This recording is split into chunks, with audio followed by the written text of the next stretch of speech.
Mesdames, Messieurs, bonsoir et merci de suivre la télévision du Burkina. Pour cette émission, un candidat, un programme, le Conseil supérieur de la communication a convié la candidate Françoise Toé pour cet exercice. Bonsoir Madame Toé. Bonsoir Madame Ouedraogo. Et pour l'animation, je suis toujours avec mon binôme Albert Nagreogo de Radio Omega. Bonsoir Albert. Bonsoir Peggy. Donc avec vous tout de suite le portrait de Madame Françoise Toé. Alors, il faut dire que la candidate Françoise Toé est native de Toma dans le Nayala, expert comptable après l'école primaire à Toma, titulaire d'une bourse de l'État. Elle est inscrite au collège de jeunes filles de Tounouma où elle obtient un brevet d'études avant de migrer à Ouagadougou pour le lycée Notre-Dame de Kolognaba. Admise au baccalauréat série A4, elle s'inscrit en droit à l'université de Lomé, Togo. Mais à Lomé, il manquait de structure pédagogique et d'accueil adapté aussi. Françoise Toé va continuer ses études à Poitiers, en France, où elle obtient une maîtrise en droit privé, option droit des affaires. Elle s'inscrit ensuite en comptabilité à Orléans, où elle obtient le diplôme de comptable. Et elle rentre au pays. Elle est ensuite embauchée dans un bureau d'études et à la Banque nationale de développement BND, tout en suivant des cours par correspondance. Son ambition étant d'obtenir le titre d'expert comptable. En 1981, elle valide son année, mais il lui faut faire un stage obligatoire de 3 ans avant de décrocher le parchemin. Par chance, un expert comptable en France est disposé à la recevoir pour 1 an. Les 2 années de stage restantes pouvant être effectuées en Haute-Volta, aujourd'hui au Burkina Faso.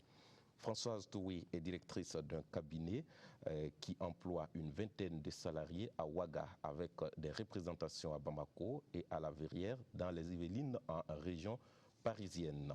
À la fin du stage et le diplôme obtenu, elle rentre au Burkina Faso comme l'avait déjà annoncé. Elle a également fait aussi la politique. Elle a une solide expérience dans le militantisme politique qui a commencé depuis le lycée et plus tard à l'université. Même si elle n'a jamais occupé de poste de responsabilité, elle a toujours été active dans le mouvement étudiant et avec les femmes du mouvement de libération nationale LN. Ensuite de l'Union progressiste voltaïque UPV, du Front progressiste voltaïque FPV, elle se bat aux côtés des autres pour la campagne lors des élections. Elle est militante du PDP-PS et elle a toujours été depuis le MLL. À l'avènement de la Révolution démocratique et populaire RDP, le Front progressiste voltaïque FPV, l'ancêtre du PDP-PS, elle était dans la clandestinité et ses cadres brimés. Le professeur Joseph Kizerbo était réfugié à Dakar et d'autres cadres du parti ont dû s'exiler pendant que d'autres étaient dégagés en griffe. Elle n'a pas vécu la période révolutionnaire, mais elle est restée fidèle au parti. L'échéance de 2015 est un rendez-vous crucial. Elle croit qu'un parti avec l'héritage historique qui est le sien et la volonté de peser sur les choix économiques durant les prochaines années, elle ne peut pas être absente de la prochaine présidentielle. Elle est pour la solidarité, l'égalité et le partage des valeurs socialistes qui lui conviennent. Son slogan de campagne, oser l'intégrité. Nous allons commencer par cette actualité. Madame Toé, une semaine après l'attaque terroriste de Paris, voici que nos frères maliens sont aussi touchés et endeuillés par une attaque en plein cœur de Bamako. Alors, un mot à l'endroit du peuple malien? Je suis révolté par cette barbarie qui frappe encore notre pays frère, le Mali. Et je voudrais profiter de votre antenne, bien sûr, pour exprimer toute ma compassion et mes condoléances les plus attristées aux familles des victimes, au président Ibrahim Boubacar Keïta, IBK, et à tout le peuple malien, et condamner fermement cet acte odieux et qui démontre encore l'aveuglement des extrémistes qui ne font pas la distinction entre la vie qui est sacrée et leur conviction qui n'est d'ailleurs pas d'ordre religieux, contrairement à ce qu'ils prétendent. Parce que la religion musulmane fait en sorte qu'il faut la tolérance. Et la tolérance c'est préserver, respecter la vie des autres. Donc toutes mes condoléances au peuple malien, à leur président et aux victimes, aux parents des victimes, et prompt rétablissement aux blessés de cet attentat. Alors cette attaque est intervenue au moment même où les pays du G5 achevaient un sommet au Tchad, donc le G5 dont fait partie le Burkina Faso. Est-ce qu'une fois à Kossia, Madame Toé, vous avez prévu des actions concrètes pour préserver le Burkina Faso d'éventuelles attaques terroristes? Bien sûr, nous sommes soucieux de garantir la sécurité de nos frontières et de nos populations. Et ce qui arrive aujourd'hui, nous savons que partout dans le monde, cette barbarie peut frapper. La preuve est qu'il y a juste une semaine, c'est à Paris qu'il y a aussi des morts, des attaques. Et c'est devenu une guerre, mais qui n'est pas une guerre conventionnelle. Donc il faudra à cette guerre particulière des solutions particulières. Et nous pensons, particulièrement, je pense qu'au niveau du Burkina, nos forces armées ont démontré leur disponibilité et leur disposition à être du côté du peuple, à nous protéger les 16 et 17 septembre. Donc nous pouvons leur faire confiance. Moi, à mon avis, ce qu'il faudrait faire, c'est reconsidérer, restructurer l'armée burkinabé, faire en sorte qu'elle soit dotée de moyens suffisants et de la formation suffisante pour qu'elle puisse remplir sa mission régalienne. Et dans la mesure où elle est en mesure de garantir notre sécurité, nous pouvons par ailleurs revoir la création d'une armée d'élite qui serait spécialisée dans la lutte contre le terrorisme et naturellement, sans bien sûr remettre en place l'ancien système que nous avons, dont nous avons demandé la dissolution, à savoir le RSP, et nous avons besoin de compétences particulières pour répondre à cette situation exceptionnelle, à cette situation particulière du terrorisme. Et la coopération internationale, bien sûr, est nécessaire pour nous permettre aussi d'arriver à des résultats et qui nous rassurent. La restructuration de l'armée, en quoi va consister exactement? Qu'est-ce qui ne va pas? Qu'est-ce qu'il faut revoir? Parce que vous savez bien que sous l'Ancien Régime, il y avait deux armées. Il y avait une armée d'élite qui était privilégiée, qui était à la protection d'un seul homme. Et le reste de l'armée, me semble-t-il, était quelque peu mis de côté. À mon avis, peut-être même négligé, si ce n'est pas trop fort. Et ne disposant pas de moyens suffisants et n'ayant pas la considération qu'elle devrait avoir, parce que c'est très important pour une armée de savoir qu'elle est considérée, qu'on lui met à disposition les moyens nécessaires pour remplir sa mission et qu'elle bénéficie des formations normales, des formations de mise à niveau, parce que il y a une telle évolution technologique, une telle évolution au niveau du monde, c'est la globalisation qui exige cela. Donc il faut que nos forces armées soient bien formées et qu'elles s'adaptent à l'évolution technologique et pour pouvoir disposer de moyens suffisants et remplir leur mission. Il y a le nouveau code de l'armée qui a été adopté par le Conseil national de la transition. Est-ce que cela suppose également que dans la restructuration, vous allez remettre en cause ce texte? Ce texte sera, bon, dans la mesure où c'est le CNT qui l'a adopté. C'est le peuple, c'est une loi. On l'examinera, sa mise en application sera bien sûr revue là où cela correspond à la volonté des populations, à la volonté des forces armées elles-mêmes. Nous ferons en sorte d'appliquer les textes en l'état. Mais si il y a des dispositions qui donnent lieu à des discussions ou à des échanges, à des contestations, Et on regardera, on reprendra la procédure pour retoucher éventuellement certaines dispositions qui prêtent à contestation, qui prêtent à critique, pour justement nous adapter à la volonté des forces armées, mais aussi des populations. Il y a des bases étrangères qui sont au Burkina Faso. Et à la population burkinabé, une partie également qui demande le départ de ces bases étrangères. Est-ce que vous êtes d'avis avec ces gens?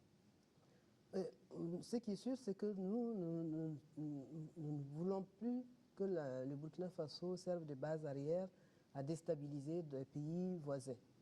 Donc nous inscrivons dans une coopération de respect mutuel.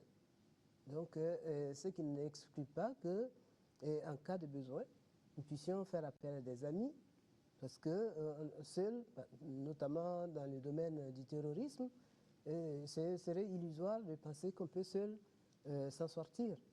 Donc on a besoin d'union, d'appui d'autres amis, d'autres pays amis, pour qu'on puisse venir à bout de ce phénomène de terrorisme. Donc on va évoluer avec... vous avez été investie, Madame Toé, par le PDP-PS au cours d'un congrès extraordinaire. Par la suite, vous vous retrouvez candidate indépendante portée par le MLNBF. Comment se fait-il? C'est tout simple, c'est en raison d'une crise interne au niveau du PDP-PS, puisque nous avons œuvré de manière à faire en sorte qu'on procède à la renaissance du PDP-PS. Vous savez, depuis la disparition de son fondateur, le professeur Joseph Kizerbo, un grand homme comme lui, on ne peut pas le remplacer et il est difficile de lui succéder. Donc cela a amené un certain nombre de hauts débats pour notre parti, et à tel point qu'en 2012, nous n'avons pas eu de représentants à l'Assemblée nationale. Or, un parti qui n'a pas de représentants à l'Assemblée nationale n'est pas visible, et on entendait de moins en moins parler du PDP-PS. Nous sommes les héritiers du professeur Joseph Kizerbo. Il nous a légué une idéologie, l'idéologie socialiste, avec des valeurs que nous avons adoptées, dont nous nous sommes appropriés.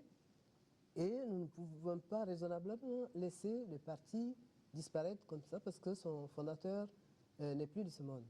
Donc nous nous sommes levés, disant il faut qu'on refonde le PDP-PS, et nous avons repris le travail à la base pour justement arriver à cette refondation. Les échos ont été favorables. Les militants nous ont encouragés fortement, disant que ils avaient tellement peur que le parti disparaisse de cette manière. Mais nous avons dit non, nous sommes les dignes héritiers du professeur, nous devons continuer son œuvre. Et c'est comme ça que le parti a repris la vigueur, et entre-temps est intervenue l'insurrection populaire. Je précise que nous avons activement participé aux différentes manifestations pour dire non à la modification de l'article 37. L'insurrection populaire est arrivée, mais entre-temps, il y a eu la création d'un nouveau parti, et qui, par des missionnaires d'un ancien parti, et à partir de ce moment-là, un certain nombre d'autres partis ont décidé de fusionner avec le nouveau parti. Nous avons été approchés, on n'a pas accepté la fusion. Cela a été à l'origine d'une crise interne. Une frange minoritaire du PDP-PS voulant réaliser cette fusion, ou voulant soutenir les candidats de ce parti, alors qu'en interne, nous avons estimé être en mesure de présenter un candidat à la présidentielle. Nous sommes un des premiers partis politiques de la Haute-Volta, du Burkina Faso, sous la dénomination du Mouvement de Libération Nationale MLN. Nous ne pouvons pas raisonnablement dire laisser disparaître ce parti de la manière. Donc pour nous, c'était nous présenter aux élections législatives, bien sûr, mais aussi présidentielles, parce qu'il fallait crédibiliser cette candidature-là. Dire aux populations burkinabées, aux électeurs, que le PDP-PS est là et que nous comptons reprendre la place qui lui revient comme un des plus anciens partis politiques. Vous m'excusez de l'expression, mais vous paraissez un parfait anonyme dans sur l'échiquier politique et vous présentez à la présidentielle. Dites-nous d'où vous tirez votre force ou quels sont vos atouts? Je voudrais déjà, si vous permettez, rectifier. Je ne suis pas novice en politique. C'est vrai que je n'ai pas assumé des responsabilités politiques officiellement, mais j'ai adhéré au mouvement de libération nationale déjà très jeune. Et je n'ai jamais changé d'avis. Donc je n'ai jamais changé de parti. J'ai milité aussi dans les mouvements estudiantins.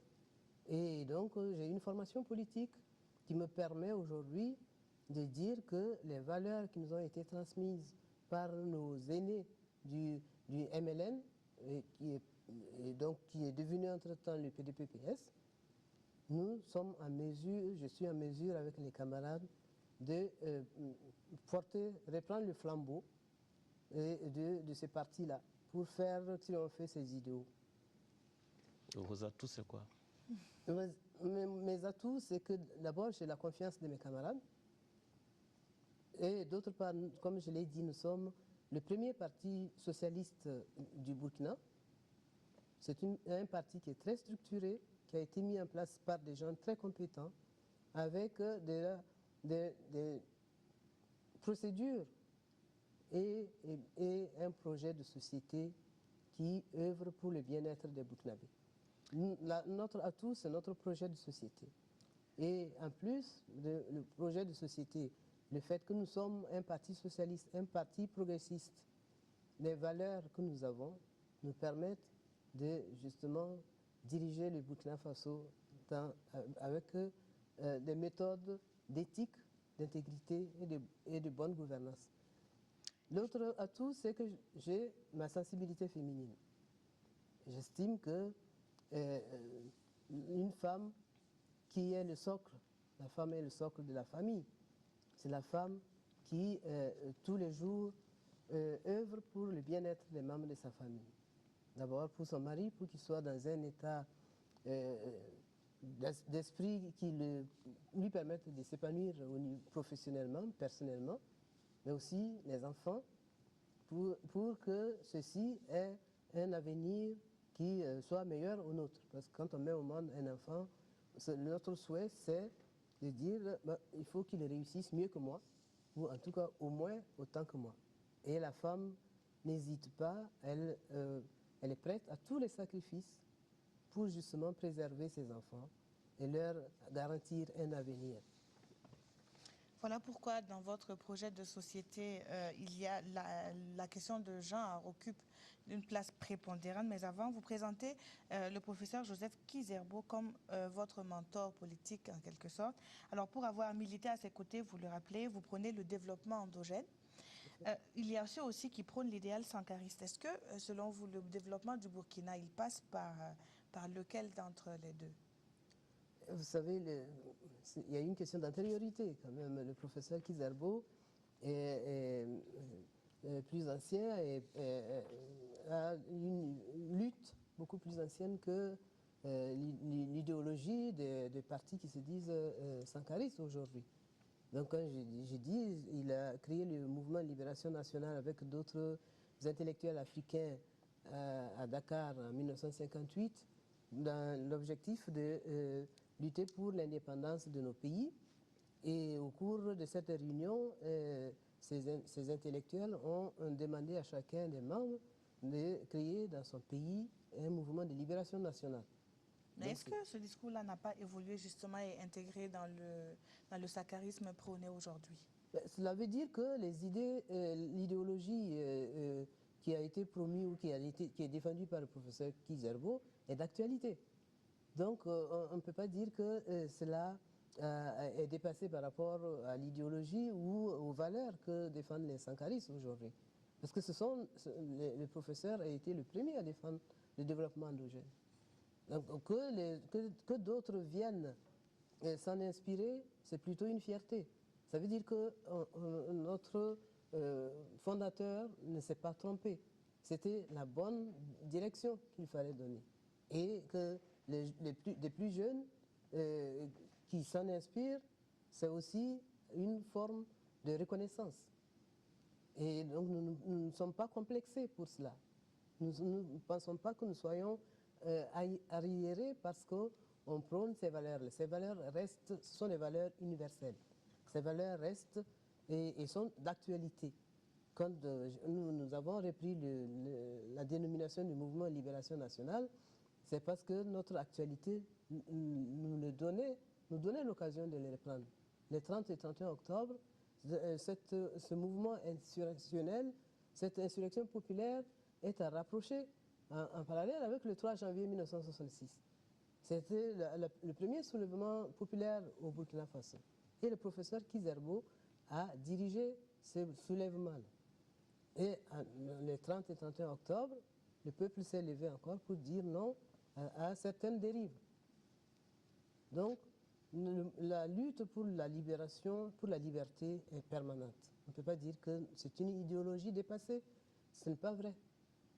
Pour vous, le développement d'un pays commence par quoi?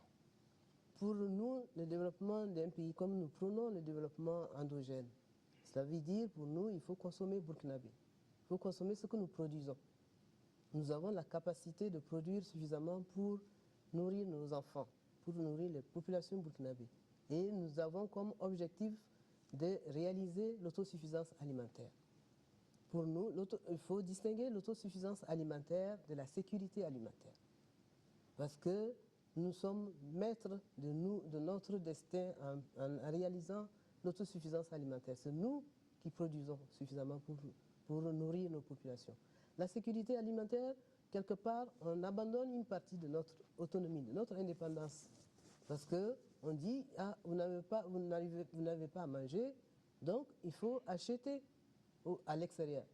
On a vu au moment des marches contre la faim, et il y avait suffisamment de moyens financiers pour importer du riz, mais le riz n'était pas disponible par le fournisseur. Donc, moralité, on a suffisamment d'argent, mais nos populations ne peuvent pas manger à leur faim. Alors que si on avait réalisé l'autosuffisance alimentaire, c'est-à-dire si au niveau national, nous avions pu produire suffisamment pour nourrir nos populations, il n'y aurait pas eu ce problème-là. Donc c'est ça qui fait la différence entre l'autosuffisance alimentaire et la sécurité alimentaire. Donc il faut que les Burkinabés puissent manger à leur faim, normalement. Ça, c'est le minimum qu'on puisse leur donner.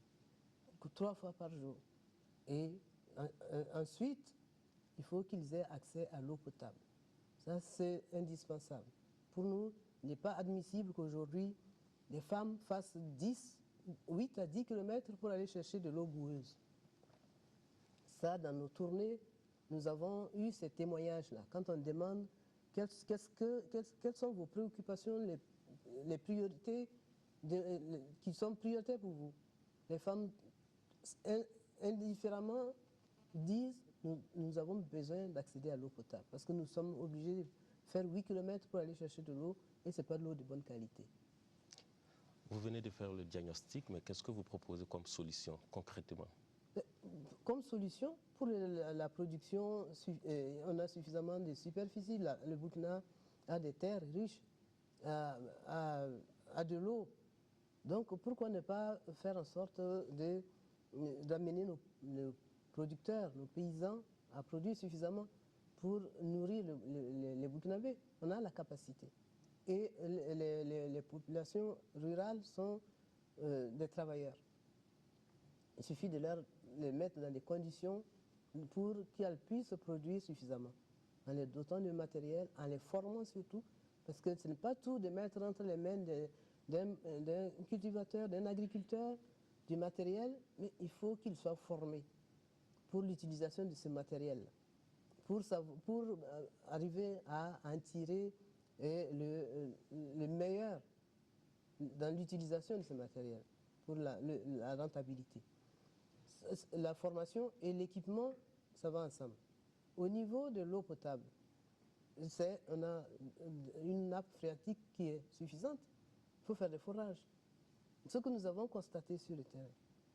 il y a dans certains secteurs, dans certains villages, il y a eu des forages, mais ces forages ne sont pas entretenus. Ces forages tombent en panne, c'est comme s'il n'y avait pas eu de forage. Et pendant 2 ans, les femmes sont obligées de répartir comme s'il n'y avait jamais eu de forage dans leur village ou dans leur secteur. Et ça, c'est inadmissible.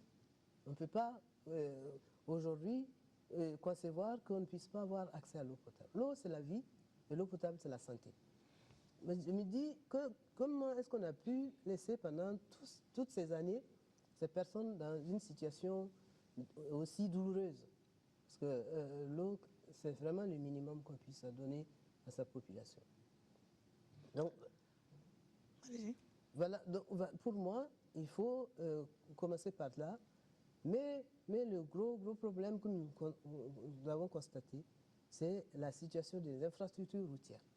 Là, c'est vraiment le plus douloureux que je puisse dire. Et nous avons parcouru une bonne partie du Burkina Faso. On ne peut pas dire qu'une région est mieux dotée que l'autre. Il y a quelques axes, effectivement, qui sont bitumés. Et encore, dans quel état? Parfois, la latérite est mieux que le goudron. Cela est dû à quoi? C'est le système de gouvernance antérieure. Et la malgouvernance, on ne peut pas imaginer que dans tout le Burkina Faso, alors qu'il y a des régions qui ont énormément de potentialités pour justement réaliser ce que nous appelons le développement endogène, que ces régions soient abandonnées de la sorte. Même pour les populations.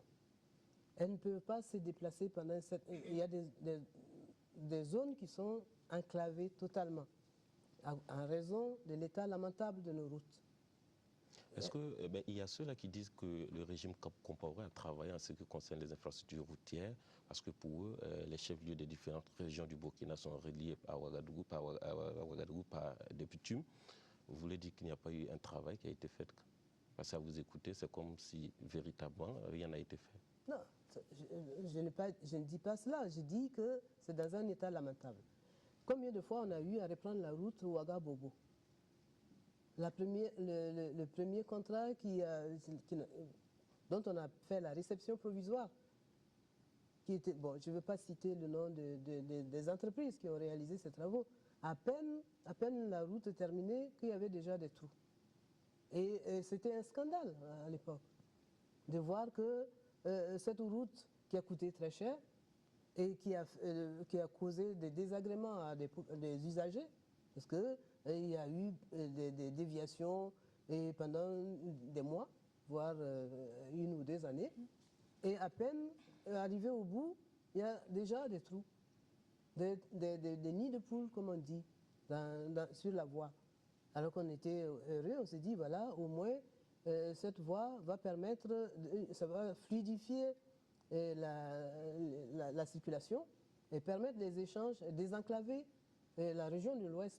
Parce que Bobo, entre parenthèses, je vous dis que Bobo, j'ai mal au cœur quand je vois dans quel état Bobo se trouve aujourd'hui, alors que c'est la capitale économique.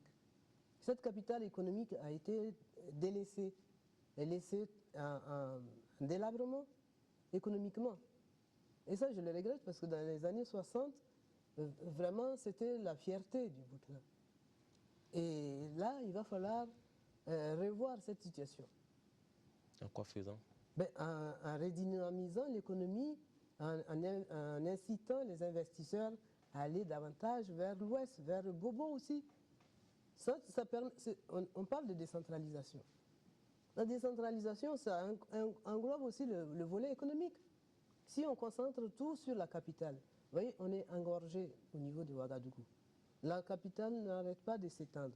Alors qu'en développant d'autres grandes villes, notamment comme Bobo, comme Koudougou, comme Ouaïguia, on incite les investisseurs à aller s'établir là-bas, à créer des emplois, et ça a l'avantage de résorber le chômage. Et redonnerait l'aspect flambant de Bobo Dioulasso des années 60. Vous direz que je suis peut-être un peu nostalgique, mais c'est la réalité. Moi, j'adore tout le Burkina, mais Bobo, c'est affectif. D'accord. Et justement, on a des sociétés, par exemple, qui sont situées à Bobo, à Banfora, notamment avec la SN Sosico, qui sont moroses, on va dire. Quelle est la politique que vous allez développer pour ces industries-là qui sont peut-être en train de mourir au Burkina Faso? Mais oui, c'est le regret, le constat que nous faisons. Déjà, on n'a pas suffisamment développé l'industrie chez nous. C'est vrai qu'au début, il y a eu des initiatives, il y a eu des projets qui étaient vraiment appréciés de création d'industries. Mais une à une, toutes ces industries se sont éteintes. Pour quelles raisons? On l'ignore, ou alors on ne veut pas le dire. Mais peut-être que vous pouvez nous dire, vous Et avez une petite idée justement, là-dessus? il y a eu une part d'amateurisme dans certains cas, de mauvaise gestion dans d'autres, et aussi le coût des facteurs a fait en sorte que ces entreprises-là ne sont pas aussi compétitives que les produits importés. Donc il faut régler ce problème-là. Faire en sorte de notre pays est membre de l'OMC. Je ne parle pas de protectionnisme, mais je dis qu'il faut prendre des dispositions pour que nos industries nationales soient compétitives et faire en sorte que nous consommions burkinabé. Le sucre, quand vous prenez le cas de la Sosico, je ne pense pas que le sucre de la Sosico soit plus cher que le sucre importé, sauf si le sucre importé entre dans des conditions pas très régulières qui permettent de revendre ça à un prix inférieur au prix de la Sosico. Mais si on dit consommons d'abord burkinabé, on voit dans d'autres pays, lorsqu'il y a des réceptions, je prends le cas de la France, au niveau des services publics, au niveau de l'Élysée, de la primature, du Premier ministère, lorsqu'il y a des réceptions, on ne voit que des produits français. Donc pourquoi nous, on ne commencerait pas par faire la promotion de notre production en donnant l'exemple par le haut? Françoise Doué, on dit le plus souvent que la privatisation y est pour quelque chose. Qu'est-ce que vous allez faire une fois élu le 29 novembre? La privatisation, elle est faite. Mais ce qui est sûr, c'est que les entreprises qui sont dans des situations stratégiques, il ne faut surtout pas qu'on touche à ces entreprises-là dans le cadre de la privatisation. Je parle de l'électricité, je parle de l'eau. Donc, on a vu dans d'autres pays, cette privatisation a été une catastrophe pour les consommateurs. Donc nous devons de préserver ces entreprises stratégiques dans le giron de l'État. Et maintenant, revoir pour les industries qui n'ont pas pu résister et qui sont à mal pour des raisons que je ne citerai pas ici. Il faut qu'on arrive à faire quelque chose pour les préserver. Parce que c'est la condition pour justement préserver aussi les emplois, car le chômage est aussi une des préoccupations majeures des jeunes aujourd'hui. Est-ce que le secteur de la téléphonie mobile peut-être entre dans ce cadre-là? Ou bien vous êtes favorable dans ce secteur-là, le secteur de la téléphonie de façon générale avec l'accès à Internet? Est-ce que vous seriez favorable pour une privatisation à ce niveau? La téléphonie est pratiquement privatisée. Est-ce que vous allez peut-être encourager cela? Ou bien vous allez revoir ce domaine? Parce qu'il y a déjà 3 opérateurs de téléphonie sur le marché. Il faut voir, il y a même eu une tentative d'une 4e licence qui n'a pas encore abouti, qui n'a toujours pas abouti. Maintenant, est-ce que le marché burkinabé est suffisamment large pour faire vivre 4 opérateurs de téléphonie? C'est ça qu'il faut voir. Et par contre, ce qu'on peut faire déjà, c'est d'exiger des opérateurs de téléphonie actuels de faire un effort pour ce qui est de la couverture, mais aussi de la qualité des communications. Ça, je pense que l'autorité de régulation s'en occupe. Et il y a eu déjà d'ailleurs des pénalités assez substantielles, hein, assez significatives, qui ont été appliquées aux trois opérateurs pour justement attirer leur attention sur la nécessité d'améliorer la couverture, mais aussi la qualité de leurs prestations. Alors, qui parle d'industrie parle d'énergie également. Qu'est-ce que vous allez faire pour que la condition puisse être améliorée? Puisqu'on voit qu'il y a des délestages régulièrement. Les commerçants, ou en tout cas, disons, ceux qui se débrouillent pas mal, souvent ont des poissons qui pourrissent dans le frigo. Il y a d'autres qui ont des problèmes de pressing. Il y a d'autres également, dans leur petite société, ça ne marche pas, on perd tout. Les grandes industries également, souvent, c'est des coupures. Alors, qu'est-ce que vous allez faire? Qu'est-ce que vous proposez comme solution en ce qui concerne l'électricité? Nous sommes pour les énergies renouvelables. Et d'abord pour des raisons esthétiques et puis pour des raisons d'environnement. L'environnement aujourd'hui préoccupe le monde entier. Et la COP 21 prévue dans quelques jours à Paris montre bien que les dirigeants de ce pays se préoccupent, et même nous, en tant que population, nous sommes préoccupés. En ce qui concerne l'environnement, on voit le dérèglement climatique, on le vit dans notre quotidien. Et les saisons, les catastrophes récurrentes d'une année sur l'autre, c'est dû au dérèglement climatique. Donc il faut faire quelque chose dans ce sens.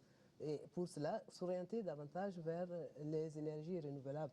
D'autant plus que le Burkina Faso n'a pas de pétrole.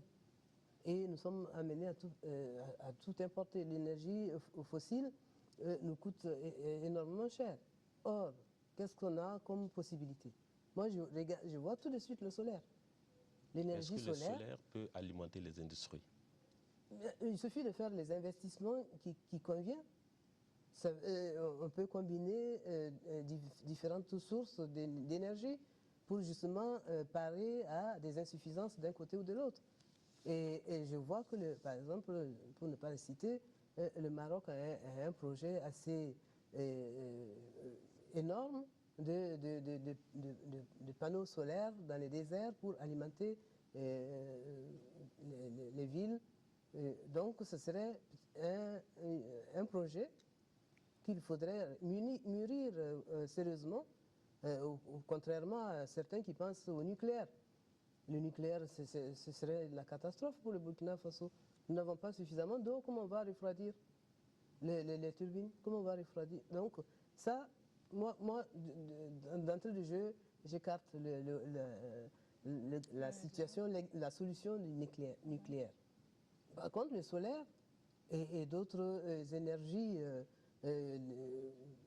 renouvelables sont à adopter pour que nous puissions être de façon assez autonome au niveau de notre consommation d'énergie et préserver l'environnement. Voilà pour ce qui concerne l'énergie. S'il y a d'autres précisions, vous me dites. Moi, c'est le solaire qui me préoccupe parce que j'ai l'exemple personnel. Moi, dans mon champ, j'ai fait installer des panneaux solaires et ça me coûte, enfin, bien sûr, l'investissement peut paraître significatif au départ, mais après, vous n'avez plus d'entretien, vous n'avez plus de facture d'électricité. Je ne vais pas faire du mal à la Sonabel, hein, mais la Sonabel pourrait investir dans le solaire aussi pour pouvoir justement il y a des ministères qui ont déjà expérimenté. Voilà, revendre cette énergie. Et si elle veut même racheter mon énergie solaire en brousse, je suis disponible pour en discuter. Alors, Madame Françoise Touré, vous êtes l'une des deux femmes candidates à cette élection présidentielle. La question du genre est omniprésente dans votre projet de société. Vous pensez à désaliéner, là je vous cite, la femme de toutes les charges physiques, sociologiques, morales, psychologiques qui l'écrasent par une libération économique et juridique. Qu'est-ce à dire? Cela veut dire que d'abord, notre objectif, c'est vrai qu'il y a des textes qui existent déjà pour assurer l'égalité l'égalité genre. Pour nous, cette égalité ne peut être effective que dès le berceau. Et en éduquant les petites filles et les petits garçons dans une mentalité d'égalité. Faire en sorte que les filles puissent avoir accès au même titre que les garçons à l'éducation. Et pour cela, il faut qu'on arrive à convaincre les parents que la fille n'est pas faite que pour les tâches ménagères. Donc, il faut lui donner sa chance au même titre que les garçons. Et je pense que c'est à cette condition d'abord qu'on peut s'émanciper. L'éducation, ça permet l'émancipation de la personne. Si on maintient la femme dans l'ignorance, et évidemment, elle va se sentir inférieure constamment. Or, pour qu'elle-même elle revendique ou elle veuille cette égalité, il faut qu'elle en soit consciente et qu'elle ne se sente pas complexée et inférieure de façon permanente. Donc une confiance en soi est nécessaire. Au niveau de l'éducation, nous souhaitons que toutes les filles, les petites filles et les petits garçons puissent aller à l'école au même titre. Ce qu'il faudrait pour justement favoriser cela, moi je pencherais pour une discrimination positive. Faire en sorte que les parents, on encourage les parents à envoyer leurs filles, leurs petites filles à l'école par des motivations diverses, soit par exemple à leur accorder une bourse, même si de façon générale, on verra plus tard ce que je vais dire moi. Pour moi, c'est de remettre ou de redévelopper le système de bourse pour les parents qui n'ont pas les moyens d'envoyer leurs enfants, de faire face aux frais de scolarité de leurs enfants. Parce que c'est une nécessité. Quand vous regardez aujourd'hui la plupart de nos cadres supérieurs, qui sont en activité ou d'autres qui sont à la retraite, ont bénéficié de la bourse de l'État pour pouvoir faire des études. Je dirais, moi, personnellement, j'ai eu cette chance-là. Et si j'ai eu le parcours que j'ai connu, c'est grâce à cette bourse. Sinon, mes parents n'auraient pas pu payer mes études, c'est sûr. Donc, si on veut promouvoir l'éducation, il ne faut pas qu'on se limite à faire en sorte que ce soit les plus riches qui puissent envoyer leurs enfants à l'école. Tout le monde, tous les Burkinabés ont droit à l'éducation et nous ferons en sorte que ce soit une réalité. Donc, vous me dites qu'est-ce que j'envisage pour les femmes. J'ai dit la cause de la femme et de l'enfant occupe une place importante dans mon projet de société. Oui. Je vois que les femmes sont dans des situations difficiles parce qu'elles travaillent énormément. Vous parlez par exemple d'inciter et de sensibiliser sur le partage des tâches ménagères. Oui. Donc j'en viens parce que ça, déjà, de la femme rurale jusqu'à la femme citadine, c'est-à-dire celle qui travaille, il y a bien sûr un problème. Parce qu'elle travaille beaucoup plus que les hommes. Vous me direz que c'est pas qu'au Burkina Faso qu'on constate cela. Mais ça devient pratiquement comme si c'était la nature des choses. Donc, celles qui ont un travail salarié, elles travaillent beaucoup plus parce qu'il faut non seulement assurer son métier, mais il faut s'occuper aussi des tâches ménagères. C'est pour ça que j'ai dit, ce qui serait bien, c'est qu'on commence à initier les petits garçons au partage des tâches ménagères dès le départ. Ce n'est pas quelque chose de compliqué, mais c'est une question d'éducation, une question de pesanteur sociale. Quand on dit dans le foyer, lorsque l'enfant est souffrant, systématiquement, c'est la mère, même si elle a des responsabilités professionnelles. Ça va jusque-là. Même si elle a des responsabilités professionnelles, c'est elle qui se dit obligée de s'occuper de l'enfant, pendant que le mari a l'esprit tranquille pour s'épanouir professionnellement. Et donc, c'est ce que je voudrais qu'on puisse amener les hommes à contribuer à cette égalité genre. Parce que sans leur appui, nous ne pouvons pas réussir. Est-ce que Françoise Toué, le Burkina Faso n'est pas déjà sur le bon chemin? Parce que tout ce que vous dites aujourd'hui, on a le sentiment qu'il y a quelque chose déjà fait, des textes sont adoptés, il y a des ONG également qui travaillent dans ce sens. L'éducation également, on parle de l'alphabétisation de masse. Alors, est-ce que le Burkina Faso n'est pas déjà sur le bon chemin? Mais dans les faits, qu'est-ce qui est constaté dans la pratique? Quand je regarde au niveau des responsabilités, c'est un cas récent.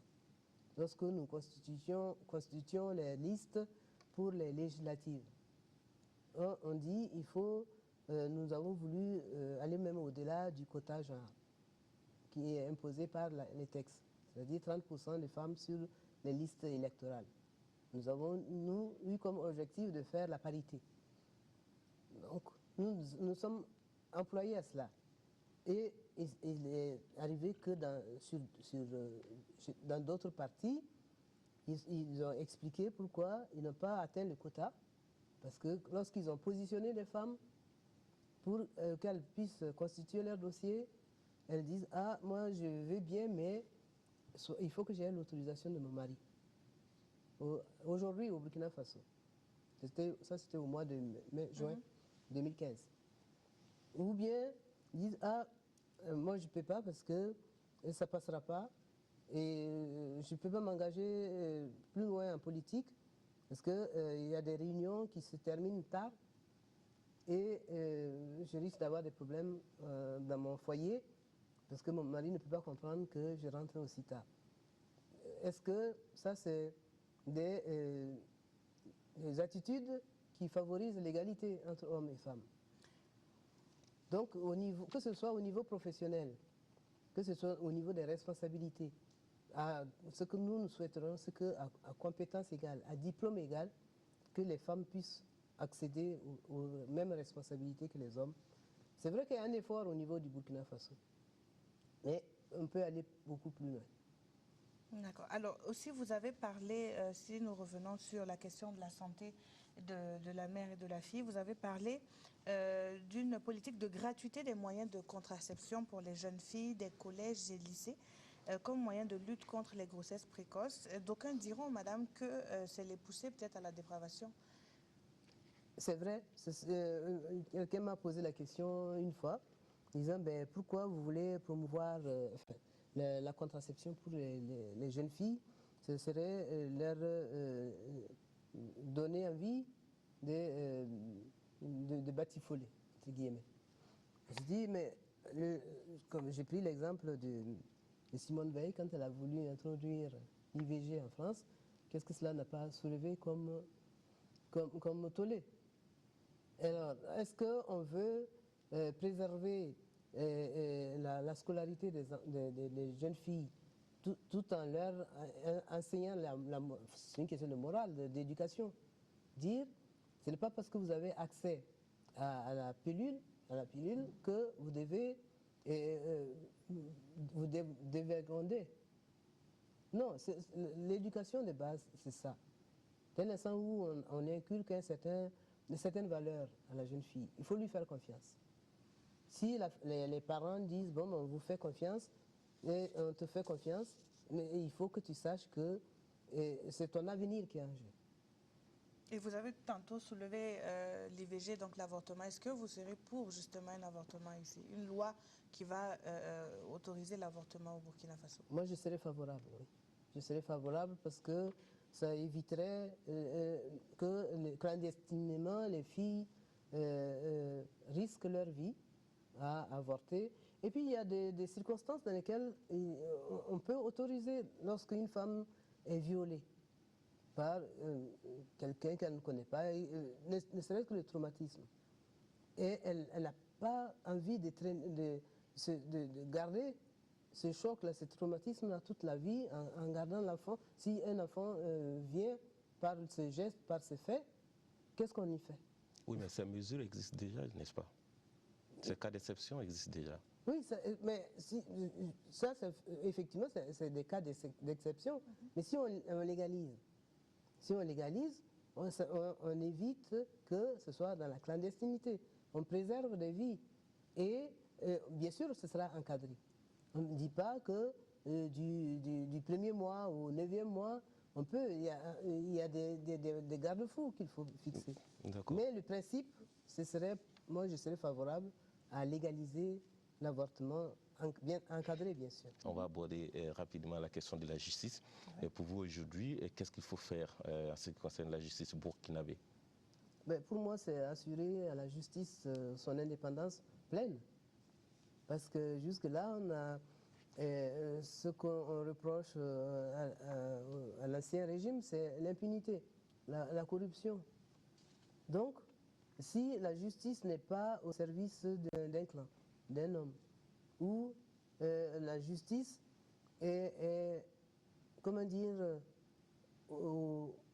est mise sous contrôle. C'est-à-dire qu'elle n'a pas les mains libres pour décider. On n'est plus en démocratie. Les trois pouvoirs sont indépendants. Pourquoi ne pas laisser la justice assurer sa mission et son indépendance pour que justement tous les Burkinabés puissent bénéficier des décisions de justice. C'est ce qui a manqué jusque-là. C'est ce qui a d'ailleurs failli entraîner des dérives, parce qu'à un moment donné, les gens se disaient notre justice n'est pas une justice. Il y avait la tendance, c'est que certains voulaient se faire justice eux-mêmes. Or, ça, dans une démocratie, ce n'est pas acceptable. Donc, il faut assurer l'indépendance de la justice, que tout le monde soit au même niveau devant la loi et devant la justice. Le juge, le magistrat est là pour dire le droit. Le droit, c'est le même pour tout le monde. Donc, ceux qui ont posé des actes qui sont répréhensibles, ceux qui ont posé des actes, soit des crimes économiques ou des crimes de sang, il faut qu'ils soient jugés. Trop de dossiers ont été classés ou en tout cas mis de côté pour que justement on ne puisse pas les traiter ou qu'on ne puisse pas les amener jusqu'au bout. Ça, ce n'est pas normal. Et il y a des victimes ou des parents des victimes qui souffrent, qui ne peuvent pas faire leur deuil à cause de cela. Donc, il faut que dans une démocratie, les trois pouvoirs soient vraiment indépendants. Mais j'insiste sur l'indépendance de la justice. Je sais qu'on est dans la bonne voie puisqu'il y a eu déjà la dernière loi qui fait que le président n'est plus le Conseil supérieur de la magistrature, très bien. Alors, on a compris donc l'indépendance de la justice est la priorité. Alors, côté relations internationales, au Burkina Faso, quels sont ceux qui lui seront ses alliés au Burkina, si vous êtes à Koussiam? Bon, nous avons déjà... Bon, déjà, nous sommes un parti panafricain, panafricaniste. Donc, nous œuvrerons de manière à préserver les relations qui ont été établies, mais notre objectif, c'est d'arriver à ce que les relations internationales soient à égalité, qu'on se respecte mutuellement, que ce soit des relations gagnant-gagnant. Nous œuvrons pour un marché commun africain. Il faudrait que nous ayons beaucoup plus de relations entre pays africains. Et nous n'allons pas tout balayer du revers de la main. Ce qui est déjà mis en place par l'ancien régime, nous partirons de là. On fera une analyse approfondie pour voir qu'est-ce qui va dans l'intérêt du Burkina. Et on conforte ces points. Et ce qui va moins bien dans notre intérêt, on regarde, on voit avec nos partenaires comment on peut faire en sorte que nous soyons gagnant-gagnant dans ces relations.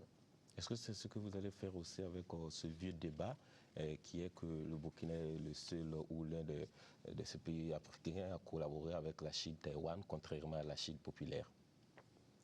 Mais, bon, vous savez, moi, je pense que les relations internationales, il faut faire en sorte que ce soit vraiment à un niveau très élevé et qu'on ne dise pas, bon voilà, pour des raisons d'intérêt, on est de tel côté aujourd'hui, pas de tel autre côté. Il faut examiner ça d'une façon objective. Moi, comme je dis, c'est les intérêts du Burkina. Est-ce que c'est pour des raisons politiques?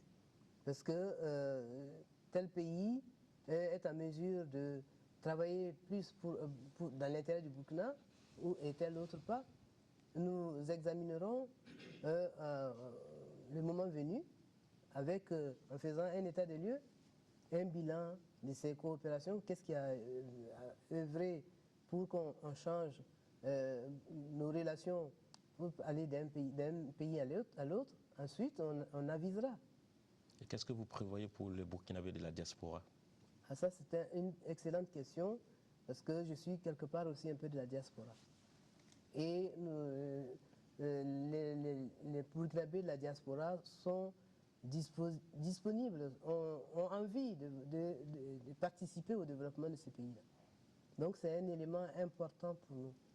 Et il faut qu'on arrive à les motiver, à les inciter pour investir au Burkina Faso. Nous ne pouvons pas nous passer de notre diaspora. Sur le plan économique, on a énormément de domaines dans lesquels notre diaspora peut intervenir et nous aider à amorcer le développement. Or, on a l'impression que jusque-là, on les regarde comme des donneurs de leçons, comme des gens qui sont partis chercher l'Eldorado en laissant le pays. Mais ça a été souvent le cas, excusez-moi, parce qu'il y a eu des cas où des Burkinabés sont partis à l'extérieur mais qui n'ont pas voulu investir. Comment est-ce que vous allez encourager justement cette diaspora-là à investir en retour dans leur pays d'origine? Moi, personnellement, j'ai investi au Burkina Faso. Quand j'ai fini mes études, je ne me voyais pas ne pas revenir travailler pour le développement du Burkina Faso parce que j'ai bénéficié d'une bourse. Mais c'est vrai que tous les autres n'ont pas bénéficié de bourse. Je comprends. Mais il faut qu'on arrive globalement, les Burkinabés de l'extérieur ont envie de venir. Mais quand on arrive, qu'est-ce qui se passe? On a l'impression qu'on est traité comme des étrangers, chez nous. Et ça, ce n'est pas des situations qui vous encouragent à venir, à investir. C'est comme s'il y avait quelque part, ce que j'ai dit, on en veut à ces gens d'être partis. Et puis, même s'ils ont l'envie de revenir pour mettre à la disposition de leur pays les compétences qu'ils ont acquises, les économies qu'ils ont pu faire et les moyens financiers dont ils disposent pour pouvoir développer ce pays, on a l'impression que nous ne sommes pas les bienvenus. D'accord. Moi, je voudrais savoir, est-ce que Françoise Touré est sportive? Pardon? Vous aimez le sport? Ah oui, je fais de la gymnastique, quand je peux. Et je supporte, quand les étalons gagnent, la dernière fois ils ont gagné, j'étais contente. Et j'ai mis sur la toile un message de sympathie et d'encouragement. Et donc, j'aime beaucoup la marche. Il y a beaucoup de catégories également au niveau du sport qui souffrent, qui ont besoin de moyens pour se développer. Le Burkina Faso, par exemple, attend encore une Coupe d'Afrique. En matière de basketball, c'est pareil. Le cyclisme, ça va un peu. Qu'est-ce que vous allez faire pour dynamiser ce secteur? Les sportifs, il y a certains sports qui se sentent orphelins parce que, justement, rien n'est fait pour les promouvoir, alors qu'il y a des talents. Et parfois, ces talents s'expatrient. Et bon, ça fait partie de notre problème de fuite de cerveau. Bon, ça, c'est ce que j'ai évoqué tout à l'heure. Donc, il faut faire en sorte que ces enfants, ces jeunes qui ont des talents, qui veulent se réaliser sportivement, puissent arriver à avoir les moyens pour justement s'épanouir sportivement. Je suis d'accord d'appuyer les domaines sportifs qui sont pour le moment assez négligés, entre guillemets, et qui ne sont pas en tout cas très favorisés parce que le sport, voilà, c'est quoi? C'est le football, c'est parfois la boxe. Je vois qu'il y a pas mal d'adeptes et de sympathisants des champions de boxe. Bon, donc il faudrait examiner aussi le football féminin, le basketball. Je suis favorable à donner un coup de pouce à ces sports qui se sentent aujourd'hui orphelins. Merci. Nous arrivons, Madame Touré, au terme de cette émission parrainée par le Conseil supérieur de la communication, un candidat, un programme. Donc c'était avec Madame Françoise Toé, candidate à l'élection présidentielle. Merci à vous d'avoir été sur ce plateau. Merci à Albert. Merci à vous, chers téléspectateurs, de nous avoir suivis. Nous vous retrouvons très prochainement pour un nouveau numéro d'une émission parrainée par le Conseil supérieur de la communication. Très belle soirée sur la télévision du Burkina. Le Burkina demeure mon pays. Même si on n'a pas d'argent, je suis fier d'être de ce beau pays. Même s'il est petit, le Burkina demeure mon pays.